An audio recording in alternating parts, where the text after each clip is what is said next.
Hello everyone, welcome to online class. इस video के अंदर हम सॉल्व करेंगे CSR नेट के प्रीवियस ईयर। ये हमारे पास इस वीडियो का है पार्ट 1।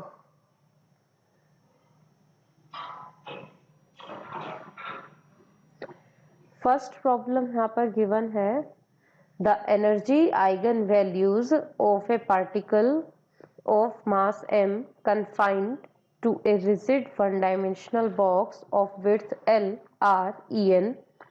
तो यहाँ पर हमें गिवन है, ये वन डायमेंशनल बॉक्स की प्रॉब्लम यहाँ पर दी हुई है। बॉक्स का जो विड्थ है वो L है और यहाँ पर जो एनर्जी आइगन वैल्यूज है, जो पार्टिकल इस बॉक्स के अंदर है, इस पार्टिकल के पास एनर्जी आइगन वैल्यूज है En।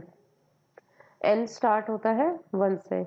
If the walls of the box are moved very slowly toward each other, in walls को हम एक दूसरे की तरफ यहाँ पर toward move करा रहे हैं। The rate of change of time dependent energy dE2 by dt of the first excited state is। तो यहाँ पर हमें ये कैलकुलेट करना है, dE2 by dt। इसको किस तरीके से हम कैलकुलेट करेंगे? तो पहले यहाँ पर हम डिफाइन कर देते हैं कि जब बॉक्स विड्थ L है तो एनर्जी कितनी है। E2 का देखो, हमें यहाँ पर E2 का डिफरेंशिएशन करना है, तो E2 हमारे पास है फर्स्ट एक्साइटेड स्टेट एनर्जी। तो ये हमें पता होना चाहिए कि वन डायमेंशनल बॉक्स के लिए nth स्टेट के लिए क्या एक्सप्रेशन है एनर्जी का। तो यहाँ पर हमारे पास nth स्टेट के लिए जो एक्सप्रेशन होता है En n square pi square h cross square over 2ml square. और इधर हम कैलकुलेट कर रहे हैं फर्स्ट एक्साइटेड स्टेट के लिए। तो फर्स्ट एक्साइटेड स्टेट के लिए E2 एन यहाँ पर टू पुट किया जाएगा 4 पाई square h cross square over 2ml square. ये हमारे पास इधर E2 आ गया।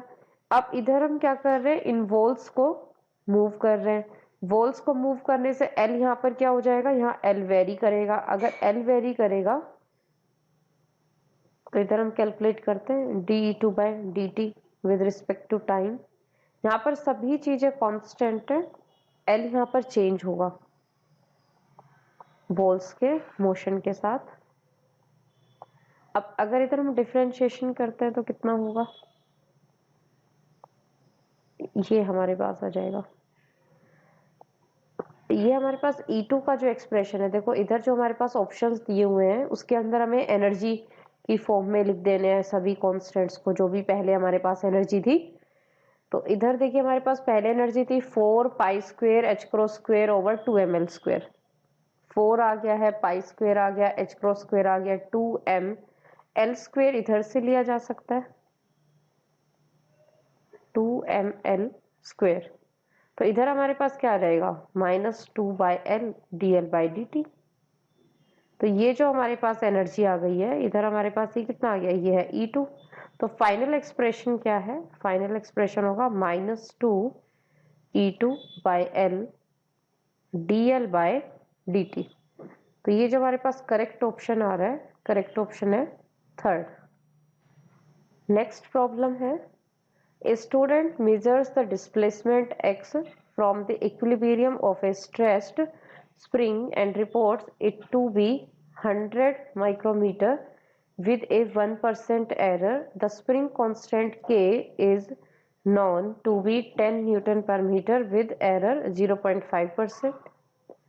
The percentage error in the estimate of potential energy is।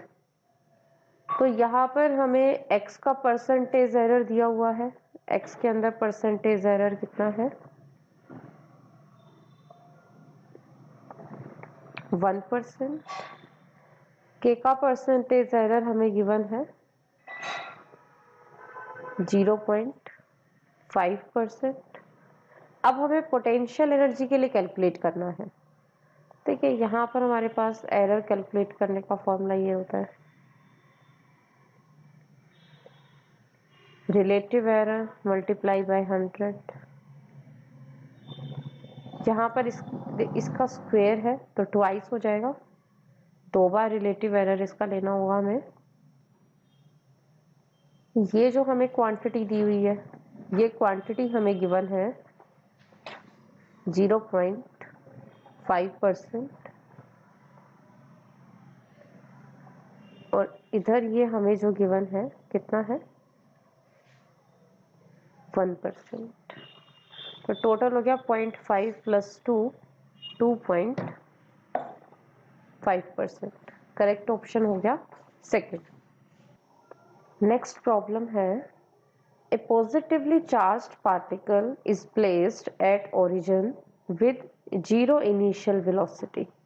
Particle को ओरिजिन पर रखा हुआ है 0 इनिशियल वेलोसिटी के साथ, in the presence of a constant electric and constant magnetic field along positive z and x directions respectively at large times the overall motion of the particle is a drift along the।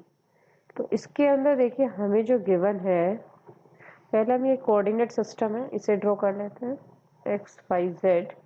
z direction के along हमें दिया हुआ है ये electric field, और x direction के along हमें given है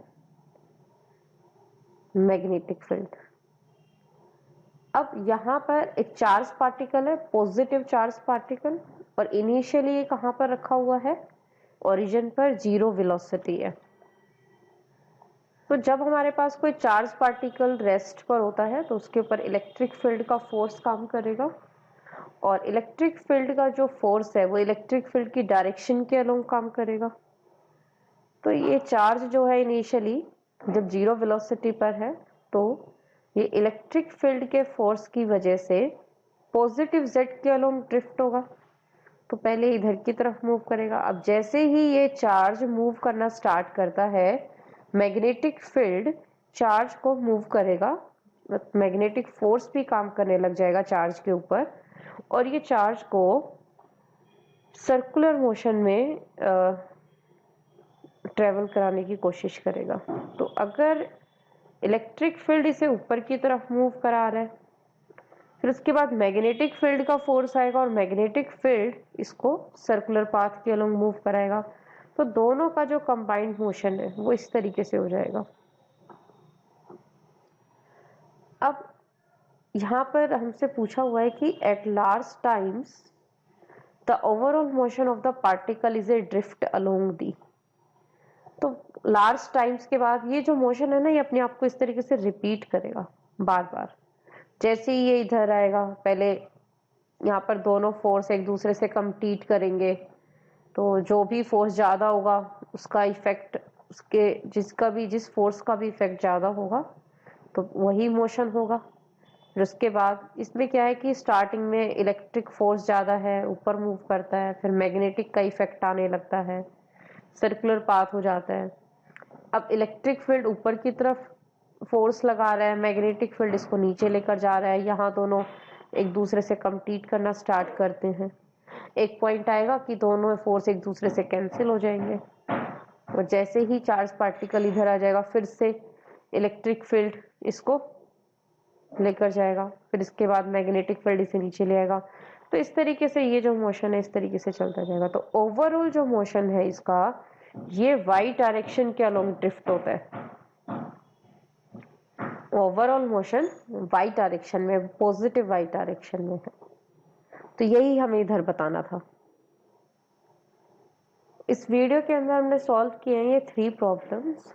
बाकी जो प्रॉब्लम्स है वो नेक्स्ट वीडियो के अंदर हम सॉल्व करेंगे। और ऑनलाइन क्लासेस के लिए आप हमसे कांटेक्ट कर सकते हैं, मेल कर सकते हैं हमारी मेल आईडी पर govt.exam11@gmail.com। Thank you.